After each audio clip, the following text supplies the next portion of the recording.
Keajaiban Borobudur. Apakah Sriwijaya yang membangunnya? Candi Borobudur adalah salah satu keajaiban dunia yang menjadi bukti kejayaan peradaban Nusantara pada masa lalu. Dikenal sebagai candi Buddha terbesar di dunia, Borobudur menyimpan banyak misteri, termasuk siapa yang sebenarnya membangunnya. Beberapa teori menyebutkan bahwa Sriwijaya, kerajaan maritim yang berkuasa di Sumatera, mungkin memiliki peran dalam pembangunan candi ini. Apakah benar Sriwijaya yang membangun Borobudur? Mari kita telusuri sejarahnya. Borobudur, monumen megah peninggalan Buddha. Borobudur terletak di Magelang, Jawa Tengah, dan dibangun pada abad ke-8 hingga ke-9 Masehi. Candi ini memiliki struktur yang megah dengan susunan batu vulkanik yang dipahat secara detail, membentuk relief yang menggambarkan ajaran Buddha, kehidupan masyarakat kala itu, serta konsep perjalanan menuju nirwana. Dibangun dengan arsitektur mandala, Borobudur mencerminkan kosmologi Buddha yang kompleks. Prasasti dan bukti sejarah menunjukkan bahwa Borobudur dibangun pada masa kejayaan Wangsa Sailendra, dinasti yang berkuasa di Jawa Tengah dan memiliki hubungan erat dengan kerajaan-kerajaan Buddha di Asia Tenggara. Hubungan Sriwijaya dan Wangsa Sailendra. Sriwijaya adalah kerajaan maritim yang menguasai perdagangan di Selat Malaka dan dikenal sebagai pusat pembelajaran Buddha Mahayana di Asia Tenggara. Hubungan Sriwijaya dengan Wangsa Sailendra sangat erat, baik dalam bidang agama, politik, maupun perdagangan. Beberapa sejarawan menduga bahwa Borobudur mungkin dibangun atas pengaruh atau dukungan dari Sriwijaya. Hubungan ini didasarkan pada beberapa bukti, seperti Prasasti Nalanda 860 m, yang menyebutkan bahwa Raja Balaputradewa dari Wangsa Sailendra melarikan diri ke Sriwijaya setelah kalah dalam perang melawan dinasti Sanjaya di Jawa. Pengaruh Buddha Mahayana yang kuat di Borobudur juga ditemukan dalam pusat-pusat pembelajaran Buddha di Sriwijaya. Dukungan ekonomi dan perdagangan dari Sriwijaya yang memungkinkan pembangunan proyek besar seperti Borobudur. Teori Sriwijaya sebagai pembangun Borobudur.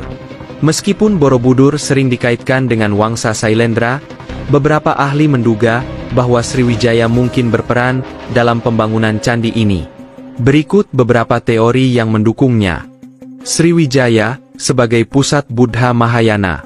Sebagai pusat pembelajaran Buddha terbesar di Asia Tenggara, Sriwijaya memiliki hubungan erat dengan kerajaan-kerajaan Buddha di India dan Tiongkok. Bisa jadi, Borobudur dibangun sebagai bagian dari upaya Sriwijaya dalam menyebarkan ajaran Buddha Mahayana. Koneksi ekonomi dan sumber daya. Sriwijaya menguasai perdagangan maritim dan memiliki sumber daya yang melimpah.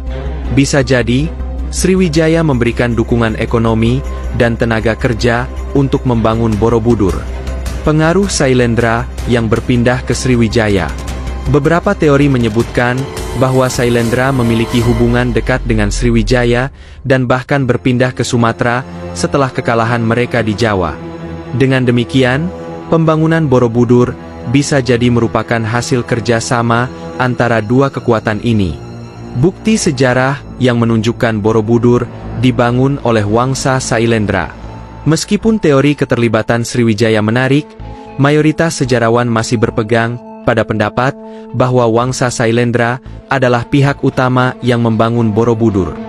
Beberapa bukti yang mendukung hal ini adalah Prasasti Karangtengah 824 m yang menyebutkan Rakai Pikatan, seorang penguasa dari dinasti Sanjaya, menikahi seorang putri Sailendra. Hal ini menunjukkan bahwa Wangsa Sailendra masih memiliki pengaruh besar di Jawa saat Borobudur dibangun. Tidak adanya prasasti atau bukti langsung yang menyebutkan keterlibatan Sriwijaya dalam pembangunan Borobudur. Perbedaan gaya arsitektur dan budaya antara Sriwijaya dan Borobudur, di mana Borobudur lebih mencerminkan gaya arsitektur khas Jawa. Kesimpulan, meskipun Sriwijaya memiliki hubungan erat dengan Wangsa Sailendra dan mendukung perkembangan agama Buddha di Nusantara, bukti yang ada menunjukkan bahwa Borobudur lebih mungkin dibangun oleh Wangsa Sailendra yang berkuasa di Jawa. Namun, Kemungkinan Sriwijaya memiliki peran dalam mendukung pembangunan candi ini, baik secara ekonomi, politik, maupun penyebaran ajaran Buddha, tetap menjadi bahan diskusi menarik dalam dunia sejarah.